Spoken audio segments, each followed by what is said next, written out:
I had never enjoyed office gatherings, especially the ones arranged by my wife's employer. They always felt staged, laughter that wasn't real, conversations that skimmed the surface, and more alcohol than anyone needed. Still, I agreed to go this time because she insisted it mattered. She said it was an opportunity to connect, and her boss preferred seeing staff attend with their spouses.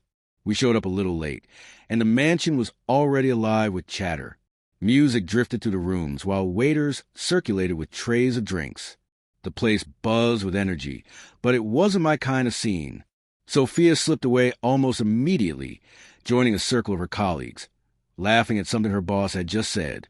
I lingered near the refreshments, clutching a glass of wine, nodding at strangers who gave polite smiles but quickly moved on. After nearly an hour of standing around, I'd had enough. I messaged Sophia that I was heading out to wait for a cab. No response. I tucked the phone back into my pocket and made my way toward the exit. That's when I heard it, my name, floating out from a partly open door along the hall. Instinct froze me. I shouldn't have listened, but I did. Inside, Sophia stood with Mr. Langford, her boss. They hadn't noticed me. Her voice carried, light with laughter. He has no clue. I can spin any excuse, and he'll believe it. Honestly, it's too easy. My chest tightened as Langford smirked. You're good at it. I'll give you that. He really doesn't suspect anything.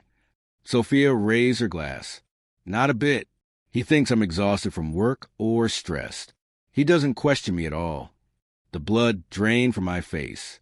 My heart hammered so loud, I thought it might give me away. Then Langford leaned in. So what about us? When do we stop sneaking around? She smiled sly and certain. Soon. I just need to figure out the right way to end things. I can't risk him catching on. He'd lose it. I staggered back, every nerve numb. My wife, her boss, mocking me, plotting to discard me like I was nothing. I wanted to storm in, scream, demand answers. But I didn't. Not then. Instead, I composed myself, stepped into the main room as if I'd simply lost my way and let my pulse steady. When Sophia found me later, I forced a smile. Just getting some air. I lied. She didn't flinch. She was convincing.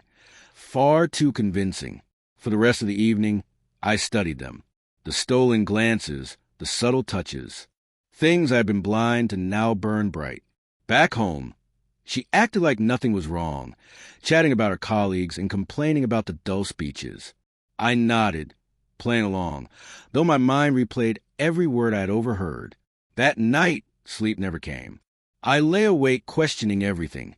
Our years together, her promises, whether she had ever truly loved me or if I had always just been her safe option. The following days, I gathered proof. Text call logs, emails. Photos of them together outside hotels, even recordings of whispered conversations. Piece by piece, I built a case, not just of betrayal, but of cruelty. I didn't explode in anger. I stayed calm. Once I had enough, I contacted a lawyer, froze our shared accounts, and changed the locks. A week later, she came home to find divorce papers and a small drive waiting on the table. "What's this?" she asked, her voice tight. "You tell me." I said evenly, sliding the drive toward her. "Listen to it." She played the recordings, her face drained of all color. She began, but I cut her off. I heard everything that night, every word. You wanted to end it? Consider it done. She broke down, pleading, insisting it was a mistake, that she loved me, that it hadn't meant anything. But the words carried no weight. Trust once shattered doesn't mend. I left her there, along with the lies, the pretense, the life I thought we had. I walked away and never once looked back.